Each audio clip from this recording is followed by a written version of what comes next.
Traffic में फँसते समय ही हमें शायद नॉइज़ का या शोर का एहसास होता है।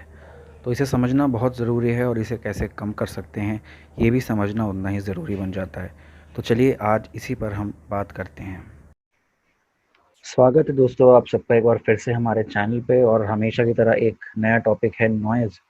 और नॉइज़ पॉल्यूशन पर भी बात करेंगे। उसके बहुत सारे न्यू मेथड्स हैं जो बहुत ज़्यादा लोग अनजान रहते हैं, जिनसे उन पर भी बात करेंगे और देखेंगे उनकी यूनिट्स और जो ऑडिबल रेंज है डब्ल्यू के द्वारा दी गई, उन सब पर बात करेंगे। तो वीडियो के लिए पूरा आप हमारे साथ बने रहिए। सबसे पहले बात करते हैं what do you mean by noise pollution. तो देखिए डब्ल्यू जो कहता है वो ये कहता है कि 65 डेसिबल से ज़्यादा, और अगर प्रिसाइजली बोला जाए तो 75 से ज़्यादा और 120 तक तो आप सुन ही नहीं सकते, डैमेजिंग शुरू हो जाती है ईयर्स की। तो आप लोग को एक और चीज़ मैं बता दूं कि 20 हर्ट्ज टू 20 किलो हर्ट्ज हमारी ऑडिबल रेंज है, वो फ्रीक्वेंसी की है। ठीक है, ध्यान रखिएगा, वो फ्रीक्वेंसी की है, ये फ्रीक्वेंसी की यूनिट है। जबकि नॉइज़ की यूनिट क्या है? डेसिबल। तो नॉइज़ को आप किस में देंगे? डेसिबल में। तो आपको ध्यान रखना है कि किसी भी हालत में 70 या 75 से ज़्यादा के नॉइज़ को ही कहा जाएगा और आपको उससे दूर रहना है। आप यहाँ पे पढ़ेंगे तो ये रिकमेंडेड होता है कि आपको 65 से कम ही रखना चाहिए दिन में, और रात में आप सो पाएँ इसके लिए लगभग लगभग 30 डेसिबल आपको चाहिए। तो ये बात आपको ध्यान में रखनी है कि आजकल तो शहरों में ऐसा बिल्कुल भी मुमकिन नहीं है। तो हम देखेंगे ऐसा क्यों है और सही कैसे करें। तो देखिए, कॉजेज़ बहुत ही पेक्यूलियर नहीं है, बहुत ही कॉमन है। और हम सब जानते हैं ऑटोमोबाइल्स, ये तो बहुत बड़े फैक्टर्स हैं हमेशा की तरह। एयर भी, एक जो एयरलाइंस है, जो जेट स्ट्रीम्स हैं, ये भी एक बहुत बड़ा रीज़न है। और कंस्ट्रक्शन भी है। कंस्ट्रक्शन तो वैसे ही है क्योंकि हम एक डेवलपिंग नेशन है, तो कंस्ट्रक्शन का वर्क ज़्यादातर चलता रहता है। और मैं आपको बता दूं, कंस्ट्रक्शन में 110 डेसिबल तक साउंड चली जाती है, और अभी हमने देखा कि 75 से ज़्यादा की भी हमें ज़रूरत नहीं है।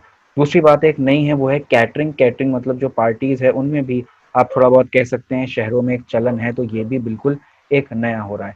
अब बात कर लेते हैं इफेक्ट्स की, ये भी जानना बहुत ज़रूरी है। तो देखिए, फिजिकल इफेक्ट्स क्या हैं? हाई बीपी हो जाएगा, एंग्जाइटी हो जाएगी आपको। कोलेस्ट्रॉल लेवल में भी देखा गया है कि साउंड से इम्पैक्ट पड़ता है। साइकोलॉजिकल देखेंगे तो साइकोलॉजिकल तो बिल्कुल है, हमारे सोचने समझने की क्षमता पर भी असर डालता है और आपको स्ट्रेस हो सकता है। और ये भी कहा गया है कि आदमी के सोचने समझने की जो चीज़ें हैं उन पर भी ये असर बिल्कुल डालती है। तो एक और है स्लीप बिहेवियर। आप कभी भी देखेंगे, अगर आप नींद पूरी ना करें तो आप अगले दिन एक्टिव नहीं रह पाते, आप 100% नहीं दे पाएंगे और आप थोड़ा सा चिड़चिड़े और एग्रेसिव हो जाएंगे। तो ये भी एक फैक्टर है। साथ में एक है मेमोरी और कंसंट्रेशन। आपका कंसंट्रेशन और मेमोरी दोनों डिग्रेड होती जाएगी अगर आप ज़्यादा नॉइज़ के कांटेक्ट में रहते हैं। ये आप देखेंगे द वर्ड्स नॉइजेस्ट सिटी में फर्स्ट चाइना की है, लेकिन आप देखेंगे कि हमेशा की तरह दिल्ली और मुंबई यहाँ पर शुमार है, और इसके बाद भी कई भारत की जो सिटीज़ हैं, इंपॉर्टेंट सिटीज़, वो यहाँ पर हैं। तो हम थैंक्स देंगे एक संस्था का जिससे हमें यहाँ पे ये मिला है।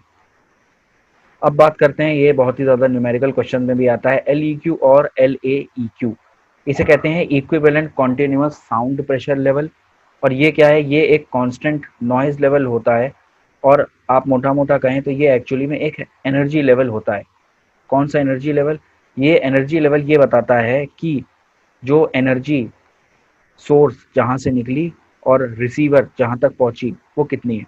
एक एग्जांपल के थ्रू समझिए, रात में मान लीजिए अभी हमने बात की कि हमें सोने के लिए 30 डेसिबल तक साउंड या उससे नीचे चाहिए, तभी हम सुकून से सो सकते हैं। अब आप जानते हैं कि रात में अगर कोई ट्रक एकदम से चलने लग जाएगा तो वो वहाँ पर 70 या 75 डेसिबल का एक नॉइज़ प्रोड्यूस कर देगा। तो ऐसा तो है नहीं कि बिल्कुल शांति रहेगी रात में। तो कभी 30 डेसिबल होगा, 1 घंटे बाद 70 होगा, 1 घंटे बाद कुछ बाइक वाले हॉर्न्स मारेंगे तो फिर से 50 हो जाएगा। तो हम इसका एक एवरेज निकालते हैं, और वो एवरेज एनर्जी के बेसिस पर निकाला जाता है। समझ रहे हैं आप बात को? तो ये जो एवरेज है यही हम यहाँ पे देखेंगे। तो ये क्या है? ये बहुत इंपॉर्टेंट है। ये साउंड कितना डैमेज करता है ह्यूमन को, इसका पोटेंशियल भी ये कहीं ना कहीं निकालता है। दूसरी बात देखिए तो की नॉइज़ पैरामीटर यहाँ पे क्या है? ये बिल्कुल नया है। ये अभी तक इतना ज़्यादा आपने नहीं देखा होगा कहीं पर। तो ये आप देखेंगे, पहला है ए वेइंग। तो ए वेइंग एक कैटेगरी है, इसमें क्या होता है, इसमें आप देखेंगे कि ये यहाँ पर सबसे ज़्यादा इस्तेमाल होता है, पहली बात। और दूसरी बात ये क्या है, ये ह्यूमन ईयर पे ज़्यादा फोकस करता है कि उसके हिसाब से लाउडनेस कितनी हुई। और इनको देखने का, चेक करने का बहुत ही आसान तरीका है। आपको यहाँ पर ए जहाँ भी कहीं दिखेगा, एल ए क्यू, आप यहाँ पे देख रहे हैं L A F max, L A E, ये सब जो है ये यूनिट तो डेसिबल है, लेकिन ए इनके आगे लिखा होगा। और दूसरी है सी वेइंग। तो सी वेइंग ज़्यादा एम्फेसाइज करती है छोटी फ्रीक्वेंसी की साउंड्स का। तो ये ए ब्रॉडर कैटेगरी है और सी एक छोटी कैटेगरी हो जाएगी। तो जो सी होती है, इसको पहचानने का बहुत ही सिंपल तरीका है कि आपको यहाँ पर क्या मिलेगा, हर जगह पर सी दिखेगा। देखिए एल सी ई, एल सी पीक, और ये एल सी ई क्यू भी आपको यहाँ पर दिख रहा होगा। अगली बात करें अगर जेड वेइंग की, तो जेड वेइंग बिल्कुल ही एक अलग ही हो जाता है। इन सब का कर्व भी है, अलग अलग कर्व होता है। तो आप देखेंगे कि 8 हर्ट्ज से लेके 20 किलो हर्ट्ज, और उसमें भी आप कुछ प्लस माइनस कर सकते हैं। एल जेड यहाँ पे आपको मिलेगा, तो जेड से आपको पहचानना है कि यहाँ पर जेड वेइंग हो रही है। ये कुछ इंपॉर्टेंट डेफिनेशन देख सकते हैं, एक्सपोजर टाइम। लेकिन हमारा ध्यान होगा जब वो अपने टोटल वैल्यू के 10% से ज़्यादा एक्सीड कर जाए। 90% क्या होता है, एल 90, जब टोटल नॉइज़ लेवल का 90% से ज़्यादा एक्सीड कर जाए। तो ये बहुत ज़्यादा टर्म इस्तेमाल होते हैं। इसके अलावा और ये आपको लास्ट में दिखेगा परसेंटाइल लेवल, एल एन। तो एल एन भी बहुत ज़्यादा यूज़ में होता है, तो आप इनको पॉज करके देख सकते हैं। अब बात करते हैं वो तरीके कौन से हैं जिनसे इस नॉइज़ रिडक्शन को कम किया जा सकता है। और हम हमेशा पिलो का तो इस्तेमाल कर नहीं सकते, या कान में ईयरबड भी नहीं लगा सकते। तो प्रैक्टिकल बात करें तो पहला तरीका है डैम्पिंग। तो देखिए होता क्या है, जितने भी डिवाइसेस है उन सब में वाइब्रेशंस होता है। आप वॉशिंग मशीन्स ले लें, आप मोबाइल ले लें, आप मिक्सर या ग्राइंडर ले लें, सब में वाइब्रेशंस होती हैं। और वाइब्रेशंस क्या करती हैं, जो भी हमारा मेटल या जो भी है उसमें क्या करते हैं, वो एक्सेसिव नॉइज़ को प्रोड्यूस करते हैं। तो इसको कम करने का तरीका है डैम्पिंग। और पहला है फ्री लेयर। फ्री लेयर में क्या होता है, देखो ये देखिए, एक विस्को इलास्टिक मटेरियल का इस्तेमाल करते हैं। ये मटेरियल पॉलीमर का बना होता है, और ये जो मटेरियल होता है ये क्या करता है, ये वहाँ पर कंप्रेशन देता है, और उस वजह से नॉइज़ और अल्टीमेटली आप कहें तो वाइब्रेशंस को या वाइब्रेशनल एनर्जी को कम करता है। ये सबसे बड़ी बात। दूसरी चीज़ जो है वो है कंस्ट्रेंट लेयर। ये क्या होता है, ये थोड़ा सा फ्री लेयर से ज़्यादा एडवांस तरीका है। इसमें क्या करते हैं, इसमें ये ऊपर वाली पॉलीमर का तो इस्तेमाल करते ही हैं, साथ में ये शीट्स का इस्तेमाल करते हैं, और बीच में एक मेटल लगा देते हैं। तो ये ज़्यादा असरदार है। ये ज़्यादा जो बड़ी बड़ी मशीनरी हैं इंडस्ट्री में, वहाँ पर इसको इस्तेमाल करके नॉइज़ को रिड्यूस किया जाता है। न्यूमेटिक साइलेंसर, ये आप देख सकते हैं। ये तो ये क्या होता है, न्यूमेटिक एयर जो होती है, आप जानते हैं कि जब भी एयर फोर्स से आएगी या जाएगी तो वहाँ पर भी नॉइज़ प्रोडक्शन का बिल्कुल बिल्कुल चांस है।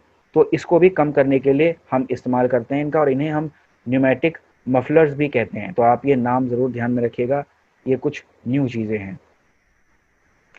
ये वाइब्रेशन आइसोलेशन पैड आपको समझ ही में आ रहा होगा। आइसोलेशन मतलब अलग करना, तो आवाज़ को अलग करने वाले ये पैड हैं। और आप देखेंगे कि ये बहुत ही रेडली अवेलेबल है। आप देखेंगे अमेज़न से हमने ये पैड लिए हैं। तो ये पैड में क्या होता है, कुछ नहीं, रबर होता है, और ये आप कहीं भी मशीन्स में या कहीं पर भी लगा सकते हैं।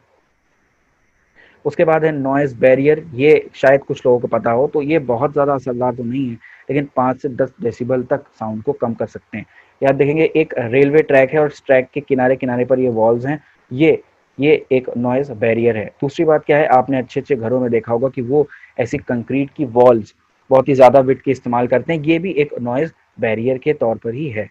लेकिन अगर ये सब आपको महंगा लग रहा है, तो आजकल आपने ये ज़रूर देखा होगा फाइबर ग्लास सीलिंग। ये तो बहुत ही ज़्यादा, आप देखेंगे ये सीलिंग है, यहाँ पे इन्होंने इसको लगाया है। ये हमने इंडिया मार्ट से लिया है, और ये भी बहुत ज़्यादा यूज़ हो रहा है। अब लगभग हर नई जगह पर, होटल्स में तो आप देखेंगे फाइबर ग्लास सीलिंग है। तो ये भी नॉइज़ रिडक्शन का एक बहुत ही असरदार तरीका है। अब नेचुरल बैरियर की बात करेंगे। नेचुरल बैरियर में आप ट्रीज़ और शर्ब्स का इस्तेमाल कर सकते हैं। एग्जाम्पल के तौर पर कोलीज एंड जूनिपर्स हैं, जिनका नेचुरल बैरियर्स के तौर पर इस्तेमाल किया जाता है। और नेशनल पार्क्स और वाइल्ड लाइफ सेंचुरी में भी इनका इस्तेमाल किया जाता है, ताकि जो जानवर हैं उन्हें नॉइज़ से, क्योंकि अब हमने रोड्स बिल्ड कर दी हैं नेशनल पार्क्स और वाइल्ड लाइफ सेंचुरी के अंदर से, तो अंदर से जब वो जाती हैं तो वहाँ पर डिस्टर्बेंस होता है, और वहाँ का फ्लोरा और फौना डिस्टर्ब हो जाता है। तो आजकल बहुत सी फर्म्स हैं, बहुत अच्छी बात है, रेडिली अवेलेबल हैं ये फर्म्स। ये आपको देखिए, आप देखिए कर्टन्स आपको देंगे नॉइज़ रिडक्शन वाले, ये वॉल्स आपको देंगे कंस्ट्रक्शन साइट पे आपने ऐसी वॉल्स देखी होंगी, ये इसका भी इंतज़ाम करते हैं। दरवाजे भी ये साउंड प्रूफ बनाते हैं। साथ में आप देखेंगे कि अगर बड़ी-बड़ी मशीन है तो ये उनको एक रैक या एक एनक्लोजर में रख देते हैं, जिससे कि वो साउंड बाहर नहीं जाएगा। तो ऐसे फर्म्स बन रहे हैं, आप भी अगर चाहते हैं तो इन्हें आराम से परचेज कर सकते हैं। हिंदुस्तान टाइम्स में आप देखेंगे कि ऐसा नहीं है कि ये सिर्फ भारत के बाहर ही हो रहा है। आप देखेंगे मुंबई मेट्रोपॉलिटन रीजन डेवलपमेंट जो अथॉरिटी है, या जहाँ कहीं भी फ्लाईओवर्स बनते हैं तो वहाँ पे आप देखेंगे इंस्टॉल किए जा रहे हैं नॉइज़ बैरियर्स। तो अगर आप नॉइज़ पे काम करना चाहते हैं तो ये आपके लिए एक इंटरेस्टिंग वीडियो रहा होगा, I think so. Thank you and have a nice day.